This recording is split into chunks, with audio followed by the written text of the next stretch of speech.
Good morning, sunshines. Myself, Saita Chaudhary, your science subject teacher. So, are you ready to study your science subject, students? Open your science textbooks. Chapter number 8. We started this chapter in a previous class and we learnt about the wind. We got to know about the cyclone which hit Odisha in 1999.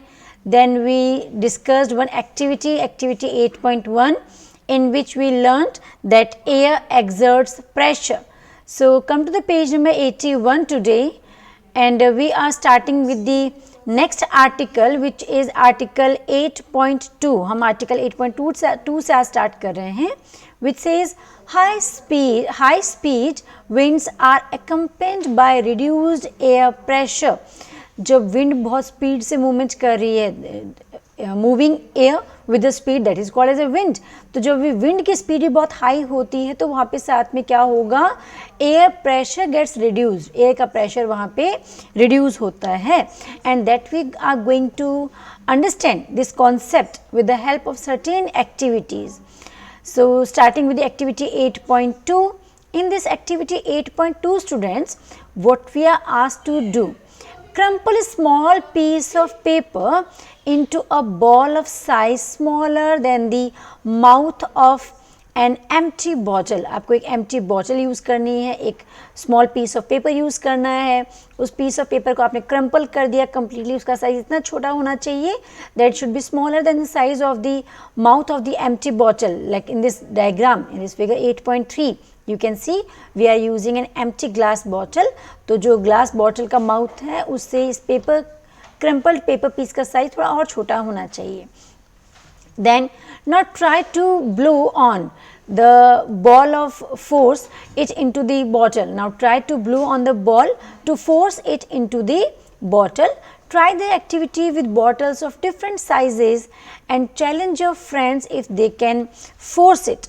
तो यहाँ पे इस activity के अंदर students हमने एक empty glass bottle use की है, एक क्रम्पल्ड पेपर पीस हमने यूज़ किया है which is having the smaller size than the mouth of this empty bottle.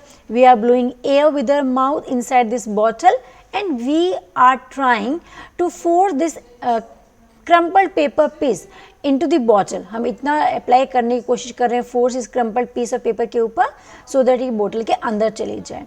So what do you think students, what will happen when you will blow air over it? जब आप इसके ऊपर air blow करेंगे तो आपको क्या देखने को मिलेगा? Students, surprisingly, like your expectations must be that when you will apply the force over this small piece of paper, ये अंदर चला जाएगा एयर के प्रेशर की वजह से. But what you are going to observe in this activity, conclusion क्या निकलेगा? You will find that this piece of paper will not get inside the bottle because of the air pressure blown by your mouth. जो आपने mouth से air blow कर रहे हैं उसकी वजह से पीस ऑफ पेपर अंदर जाएगा ही नहीं. तो what is the reason behind it, क्या रीज़न हो सकता है इसके साथ? As we are discussing in this article, इस आर्टिकल का टॉपिक ही क्या है, that high speed winds are accompanied by reduced air pressure. जब भी विंड की स्पीड बहुत ज़्यादा होती है तो वहाँ पे एयर का प्रेशर अपने आप क्या हो जाएगा, रिड्यूस हो जाएगा. Just try to understand it in this way students, that there is a air is always present in our surrounding, it is all over where it is not visible, जहाँ पे हमें दिखाई भी नहीं दे रही वहाँ पे भी एयर प्रेजेंट है, राइट. सो यहाँ पे बॉटल के चारों तरफ, यहाँ पे सराउंडिंग एरिया में भी बहुत सारी एयर प्रेजेंट है. बट जब आपने एयर ब्लो की, just imagine that here are the pieces, यहाँ पे कुछ एयर के पार्टिकल्स प्रेजेंट हैं और these are the air particles surrounding the bottle, bottle के चारों तरफ. और जब आपने बहुत स्पीड से यहाँ पे एयर ब्लो किया, जब विंड की स्पीड बहुत ज़्यादा होगी तो because of this wind speed these air particles will also get blown away. ये एयर के पार्टिकल्स भी क्या हो जाएंगे, यहाँ से ब्लो हो जाएंगे, मूव होकर दूर चले जाएंगे. And in this way there is no present, कुछ सेकंड्स के लिए यहाँ पे जो इस जगह पे एयर है उसका प्रेशर क्या हो गया, यहाँ पे एयर ही नहीं है, एयर के पार्टिकल्स तो क्या हो गए, ब्लो हो गए. तो यहाँ पे एयर का प्रेशर भी it also gets reduced. But what about the air inside this bottle, इस बॉटल के अंदर तो अभी भी एयर प्रेजेंट है. So that air applies the pressure on this piece of paper, crumpled piece of paper in this direction. ये जो अंदर एयर प्रेजेंट है वो तो इस डायरेक्शन में फोर्स अप्लाई कर रही है इसके ऊपर, and we are blowing air on this paper in this direction. तो इसकी वजह से ये पेपर क्या करेगा, it is not going to move inside this bottle, ये बॉटल के अंदर जाएगा ही नहीं because of the air pressure inside the bottle. I hope this concept is clear to you. Let's see what is mentioned next. Pahili and Buju are thinking about the following question: why is it difficult to force the paper ball into the bottle? And we got to know the explanation of this part. हमें समझ में आ चुका है कि why did this happen. Let's study next activity, which is activity 8.3. Blow the balloons. Take 2 balloons of approximately equal size. हमें 2 equal size के balloons यहाँ पे यूज़ किए हैं. You can see it in figure 8.4. Put a little water into the balloons.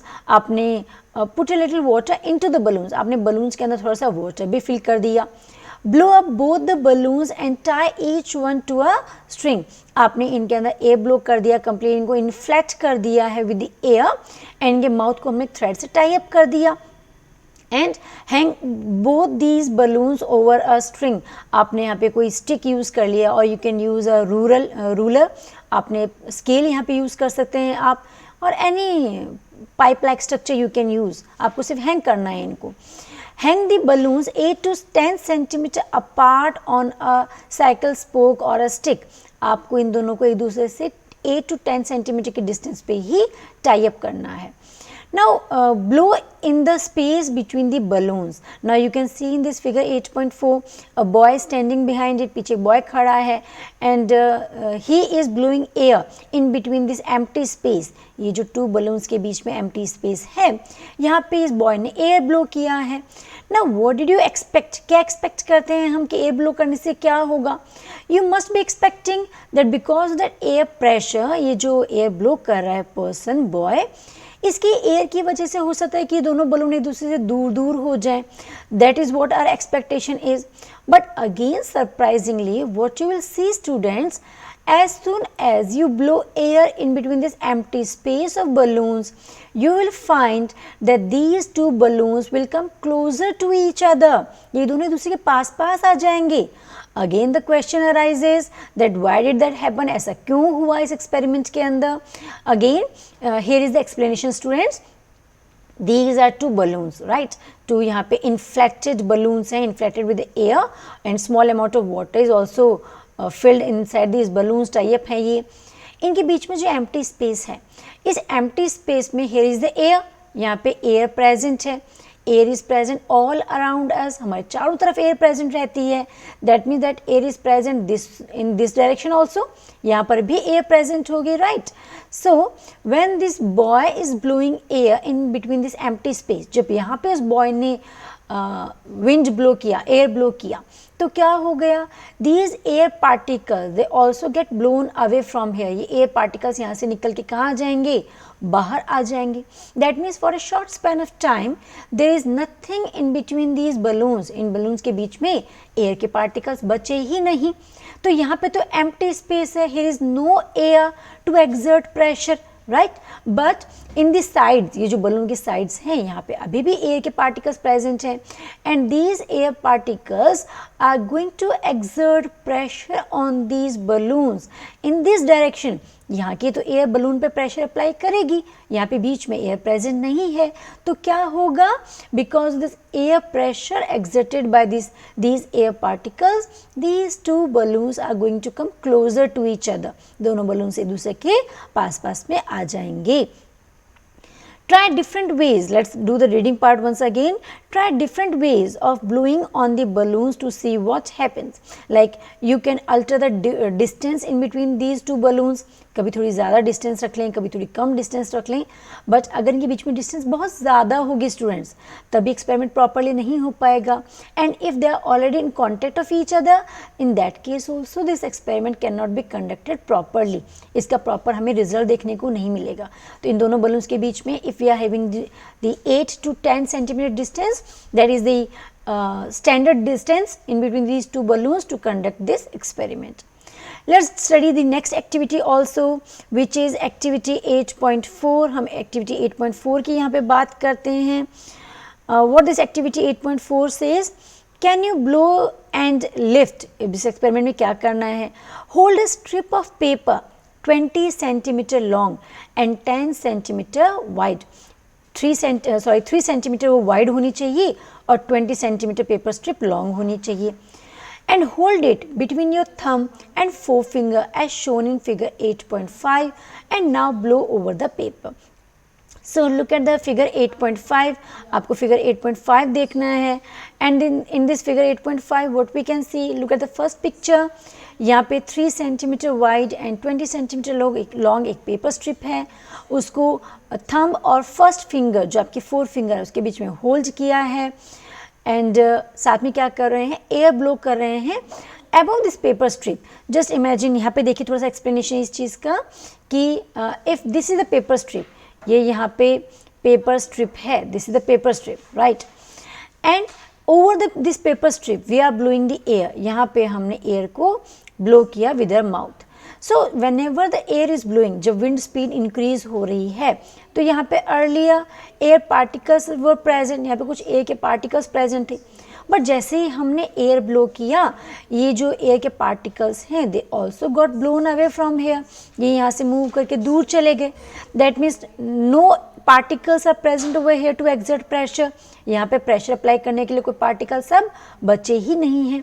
But beneath this paper strip, इस paper strip के नीचे की तरफ तो अभी भी एयर के पार्टिकल्स प्रेजेंट हैं.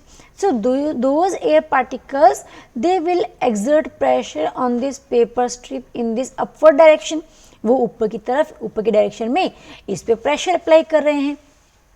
यहाँ पे प्रेशर है नहीं, नीचे से प्रेशर आ रहा है पेपर स्ट्रिप के ऊपर. तो resultantly what we are going to see, we will see that this paper strip that will start blowing. ये थोड़ी सी ऊपर की तरफ आके लिफ्ट अप हो जाएगी एंड ये क्या करने लगेगी, यहाँ पे ब्लो करने लग जाती है. सो पहली things that the strip will be lifted up, बूझो things that the strip will bend down. So who is correct over here, whether it is the Paheli or it is Bujo? So the answer is Paheli is correct in this statement कि पहली को जो लगा था कि जो paper strip है that will be lifted up, she is correct. You can see in this second figure paper strip ऊपर की तरफ लिफ्ट अप हो चुकी है. So what do you think will happen to the paper? क्या हुआ paper के साथ? Explanation is already given to you students. I hope that is enough. आपको अच्छे समझ में आ गए हैं concept. So let's see what is mention in the next paragraph. ये जो पेज नंबर 82 का लास्ट पैराग्राफ है इसको स्टडी कर लेते हैं, रीडिंग कर लेते हैं. When we blow into the mouth of the bottle, bottle वाले जो एक्सपेरिमेंट था उसका यहाँ पे कंक्लूजन शो कर रहे हैं. The air near the mouth has higher speed. जो बॉटल का माउथ था वहाँ पे एयर की स्पीड बहुत फास्ट थी and because of that high speed of air, वहाँ पे जो एयर के पार्टिकल्स थे वो मूवमेंट करके दूर चले गए. सो वहाँ पे एयर का प्रेशर क्या हो गया, decrease the pressure over here and the air pressure inside the bottle that is higher, क्योंकि अंदर तो एयर प्रेजेंट थी. So because of that pressure of air inside the bottle it pushes the ball out. ये ball को बाहर की तरफ maintain रखती है, बॉल अंदर की तरफ नहीं जा पाती. इन एक्टिविटी 8.3 हमने देखा था 2 बलून्स के बीच में एम्प्टी स्पेस था. So how could this happen, ऐसा क्यों हुआ कि बलून दोनों एक दूसरे के पास में आ गए? So answer is this could happen if the pressure of air between the balloons were somehow reduce. Because जब एयर ब्लो की थी बलून्स के बीच में तो वहाँ पे एयर का प्रेशर रिड्यूस हो गया था, एयर के पार्टिकल्स मूवमेंट करके वहाँ से दूर चले गए थे और जो साइड में एयर प्रेजेंट थी आउटसाइड द बलून उसने उस पर प्रेशर अप्लाई किया and it pushed both these balloons towards themselves, towards each other. So they came close to each other. In activity 8.4, what happened again? This could happen if blowing over the paper reduce the air pressure above the strip. तो paper strip के ऊपर जब हमने air blow की थी तो वहाँ तो एयर का प्रेशर रिड्यूस हो गया एंड नीचे जो एयर प्रेजेंट थी पेपर स्ट्रिप के नीचे उसने प्रेशर अप्लाई किया तो पेपर स्ट्रिप लिफ्ट अप हो गई थी. So here comes the conclusion of all these activities students, which says that increased wind speed is indeed accompanied by a reduced air pressure. जब भी कहीं पे wind speed increase होगी तो वहाँ पे air का pressure automatically क्या हो जाएगा, it gets reduced. वो air pressure वहाँ पे कम हो जाता है. To explain this concept, we are having a few more statements over here. क्या लिखा हुआ है बुक में, रीडिंग करते हैं. Can you imagine what would happen if high speed winds blew over the roofs of buildings? So just imagine students कि these are the huts, जो कच्चा houses हैं, right, जिनमें जो shed होते हैं, roofs होते हैं, they are made up of tin और grass leaves. तो यहाँ पे क्या होगा, that just imagine this is the door of the house, right, और door open है and windows are also open at the same time, and बहुत fast जो है विंड ब्लो हो रही है, तूफान आ गया, स्टॉर्म्स आ गई हैं. तो उसकी वजह से क्या होगा, फास्ट ब्लोइंग विंड, यहाँ पे जो एयर के पार्टिकल्स प्रेजेंट हैं above the roof, they gets blown away with the wind speed. बहुत जो स्पीड से विंड ब्लो करेगी उसके साथ ही एयर के पार्टिकल्स तो मूवमेंट होकर दूर चले गए हैं. But air is present inside this हट ऑल्सो. इस हट के अंदर, इस हाउस के अंदर तो एयर के पार्टिकल्स प्रेजेंट है, right, and these air particles they are going to exert pressure. तो इनका प्रेशर किस डायरेक्शन में होगा, अबव डायरेक्शन, अपवर्ड डायरेक्शन के अंदर होगा. And because of this air pressure inside this हट, द रूफ ऑफ दिस हट दैट गेट्स ब्लोन अवे. जो रूफ होती है बिल्डिंग्स की, कच्चा हाउसेस की स्पेशली, वो इजली ब्लो हो जाती है. In fact, in Pakka houses also, you must have heard about it. Whenever there is any sort of fast blowing wind or storms outside the house, so we are always asked to keep our doors and windows closed. हमें door window हमेशा close रखने चाहिए, because if they are open at that time, तो air अंदर enter करेगी house के, और air का pressure अंदर बहुत ज़्यादा होगा. बाहर तो फास्ट ब्लोइंग विंड की वजह से air pressure that has been reduced. तो क्या हो जाएगा, these roofs of the houses they can get severely damaged. Let's see what is mentioned next in your NCERT book, in your textbook. If the roofs were weak, they could be lifted and blown away. आपको explanation समझ में आ गया है यहाँ पे. Let us try to understand how winds are produced and how they bring rain and how they can be destructive sometimes. You already know that when air moves, it is called as wind. Moving air is called as wind, and air moves from the region. Always remember students कि air कहाँ से कहाँ movement करती है. Air always moves from the region where the air pressure is high. जहाँ पे air का pressure बहुत हाई होगा, वहाँ से वो मूवमेंट करती है toward the region where the pressure of air is low. जहाँ पे एयर का प्रेशर ज़्यादा है वहाँ से, just imagine this is the high pressure area. यहाँ पे एयर प्रेशर बहुत ही हाई है, and this is the low pressure area. यहाँ पे एयर का प्रेशर बहुत ही कम है. तो क्या होगा, wind will blowing from the high pressure area to the low pressure area. And wind actually it blows because of this difference in this air pressure. अगर यहाँ पे भी एयर का प्रेशर हाई है और यहाँ पे भी एयर का प्रेशर हाई है, in that case no wind will blow. Air का मूवमेंट ही नहीं होगा, विंड ब्लो ही नहीं करेगा. सो विंड का मूवमेंट हमेशा कब हो रहा है, विंड कब ब्लो करेगी, जब टू डिफरेंट प्लेसेस के ऊपर there is the difference in the air pressure. जब एयर प्रेशर में डिफरेंस होगा तभी वो हाई प्रेशर एरिया से लो प्रेशर एरिया की तरफ मूवमेंट करती है.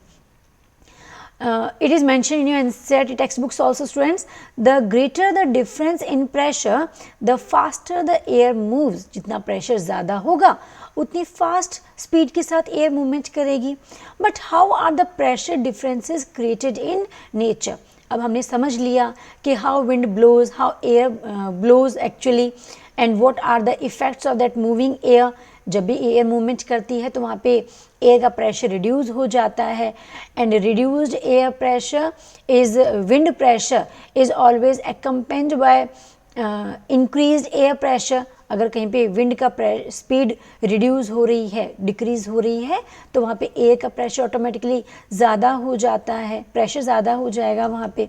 But the question arises that what makes this difference in this pressure of air, and the following activities will help you to understand this. So this part will cover in our next class students. Next video में study करेंगे. That's all for our today's class. Time for the homework. So note down few questions over here students. The first question is, prove with the help of an activity that increased wind speed is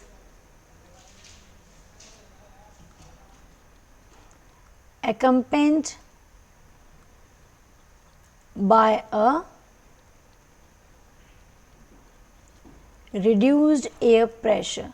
So, in our today's class students, we discussed a lot of activities to understand this concept, and you are going to choose any one activity. आप कोई भी एक activity choose कीजिए और उसको यहाँ पे आपको explain करना है in this question. So, there is only one question for today's homework students, and submit this work as I always instruct you that you are supposed to submit your work on the daily basis, regular basis पे अपना work submit करा करें, and proper revision करना है, proper study करनी है. Your midterm exams are just approaching in few days. कुछ दिन में आपके midterm exams भी होने वाले हैं. So better to revise these chapters. इनकी भी आपको reading revision करना है. The chapters, the videos which you are getting right now nowadays, and you are supposed to revise and learn those previous chapters, initial chapters also of all the subjects to get good score in your midterm exams.